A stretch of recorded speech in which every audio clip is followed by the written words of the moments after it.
Uh, Wait, who are you? Are you watching my video? Really? Okay. Well then, let's get started. How to make money from poker. Oh, I'm not gonna talk to you about GTO, man.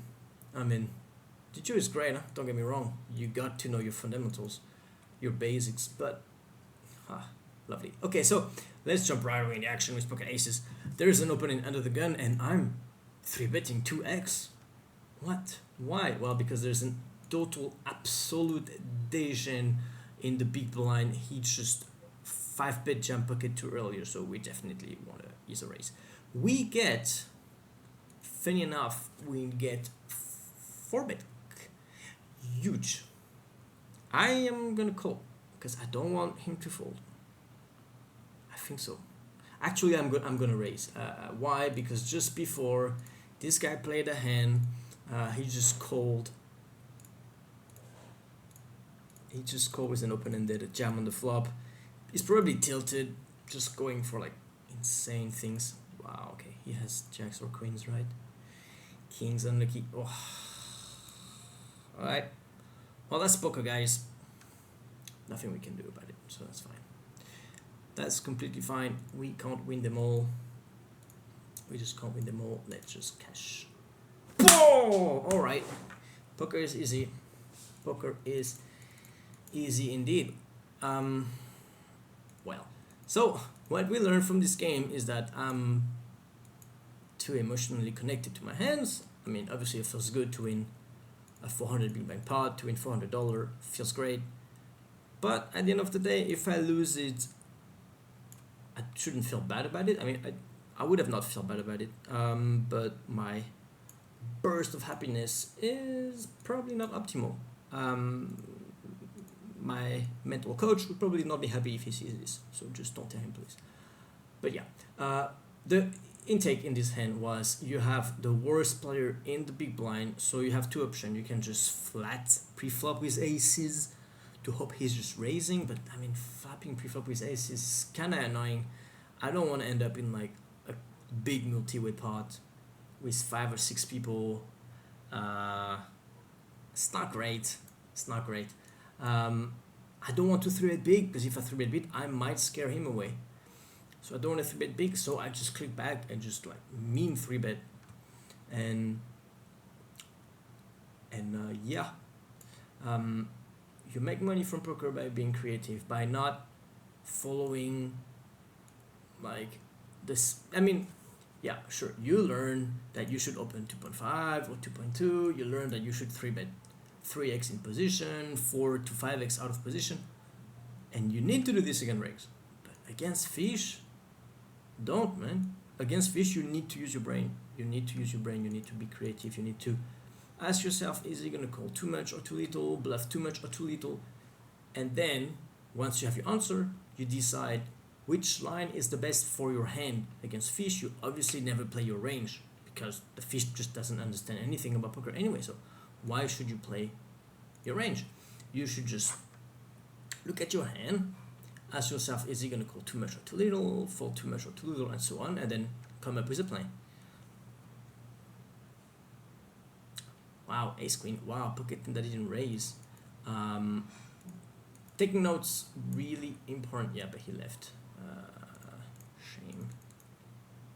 Shame, shame, shame. So that's a fish, and he's a bit passive. And I can only write 20 characters, not even. So I need to be creative with taking notes because I can't write the full words. Anyway, so let's back to the topic of the day. The topic of every day, because in my channel, you're not going to learn about GTO. There are a lot of great channels about that. In my channel, we learn about how to actually make money at poker, because at poker you don't make money against regs. You just learn GTO so that you don't lose money against regs. And once you know how to play GTO, it's great, but now it's time to learn how to make money. So making money from poker come from playing against fish, and to play against fish, you got, first of all, to try to understand how they think. You can't be a psychic. You can't be like, oh, he has ace king here, or he has. You can't hand read the fish. Their range is way out of there. Their range is so unpredictable They can have anything basically, but some fish will be too sticky, some fish will be too scared of nuts, some fish will be too bluffy, and so on. There are many different types of fish.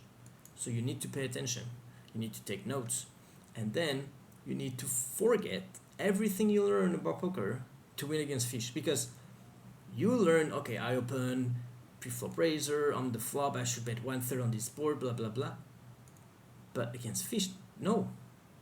Against fish, you don't go 1/3 on this board. You just think. You just think, what is this range? What is my hand? What do I want to do? Do I want to bet big or small? Do I want to slow play or not? That's how we play against fish. Okay? Alright. If you do this, you're already going to do good.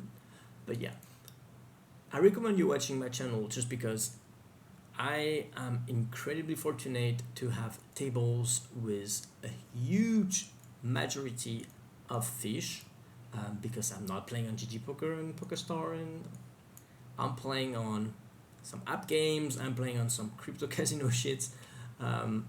Yeah, this is where the very soft games are. These games are hard to find, and it takes me like a lot of time to find games. You need to ask a ton of people, you need to trust some people with your money, and you send them money and you trust they put it on the website and they trust they cash out. And I never had any problem, to be honest. But yeah, it's definitely not as comfortable as to open a GG Poker account and you have not, just not gonna have any problems, and you're just gonna play poker, and that's great, and we love to play poker, but that's not how you're gonna make money. And if you want to be pro, I mean, there are some pro on GG Poker, and there's some pro poker stars, and they're probably much better than me at GTO, like easy. But I'm probably much better than them at playing against fish, and I'm probably making more money than them. I mean, they're better poker players than me, huh? Don't get me wrong, but I'm making more money just because I'm lucky to have these tables. And I mean, it's luck, but it's also you got to look out there. You got to hunt, man. You can't just go fishing in the same pond that where everybody fish, like go on GG Poker like everybody. If you do this, you're not gonna have a huge success. You can't really make more money than the regs if you just do the same thing than the other regs, unless you're a very smart individual, which is not impossible, but let's be honest, it's below 5% below 5% of people are really, really smart. Most of people are just average. Sure, poker players are maybe a bit above average. We can talk about that. Pocket 8, 9, but I snap. Yeah, I mean, I have to call now, right? I mean, I can't call the flop before the turn. I had to fold the flop, or I just have to commit and hope he has ace king, ace queen.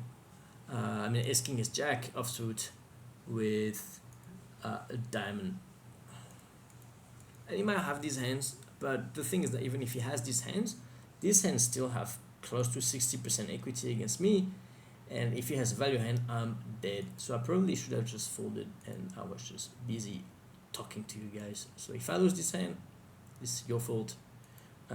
So I expect you're gonna send me some money for that. All right. So yeah, if you fish in the same pond as everyone, you will not fish more fish than the average people, unless you are a genius, which exists but are incredibly rare. I'm not a genius, I'm a pretty average guy. I work pretty hard to get where I am right now at poker, but still not a genius. And so you need to go around and find the good tables. Ace Jack, we are in multi-way, and I had no time. This is the first hand we can talk about, or the second one, don't remember. Multi-way here, ask yourself the question, will people, these are fish, huh? Okay, so will they overbluff or underbluff the flop? Multi-way, they underbluff. So if they underbluff, they're not going to bet often enough. So if they don't bet often enough, I should have don't bet. Now on the turn, it's different though. On the turn, when I'm checking, I expect them to be too mergey. I expect them to start betting with a 7, to start betting with some pretty bad hands. So we check the turn, And now we have to think about, do we check raise or not? I would have check raised any players except this guy who's passive. Really?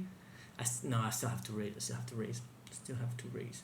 The pot is 60. We are not gonna raise 60 because that's very too big. Still want to value a jack. I still want to value something like 7-8 that has a good shot. So we'll go for a not so big raise.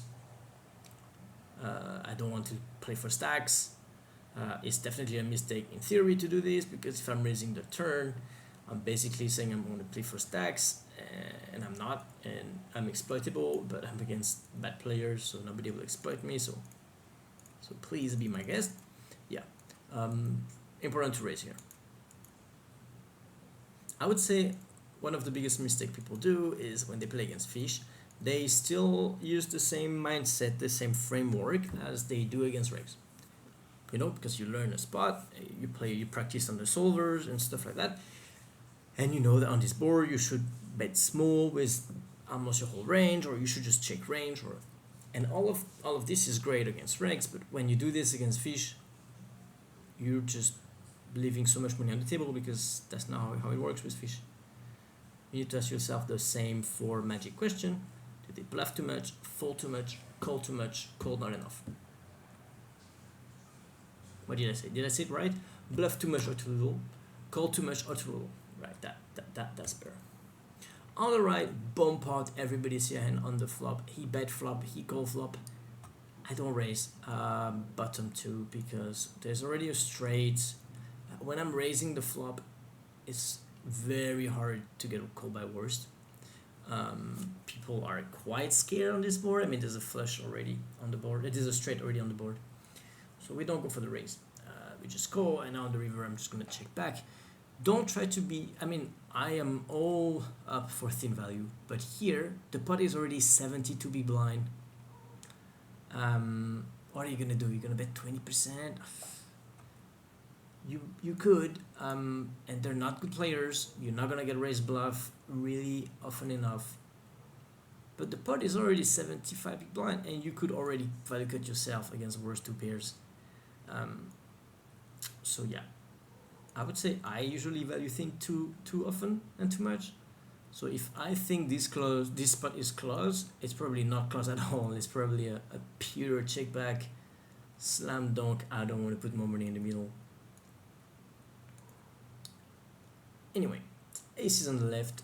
This might be the last hand of the video. Meanwhile, pocket 7 will be an easy fold in the middle. And I have a question for you guys. Here is pocket 7. What is your bluff raise range? Think about it. Think about it. Think about it. What are you going to bluff raising here? Think about it. Pause the video. Think about it. Really, pause the video. Think about it. Answer. Are you kidding me? That's the answer. Literally, that's all. The answer is just, are you kidding me? Like, bluffing raise on the river when there is a bet and a raise? You don't need to have bluff now. I mean, the guy who bet has a pretty strong range, and the guy who raised has an even stronger range.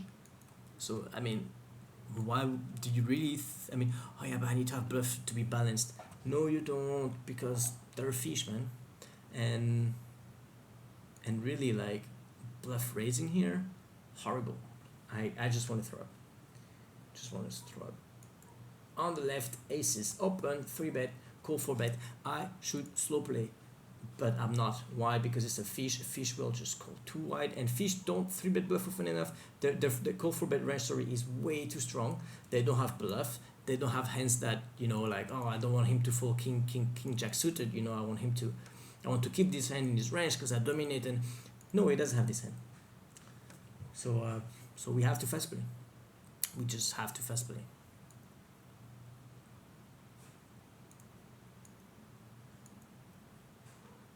But if you know this guy is a total maniac and he has a very wide cold 4-bet range, which I don't think that really ever happened in the history of mankind, but if this happened, and if he has a super wide cold 4-bet range, then don't 5-bet. Don't 5-bet with aces.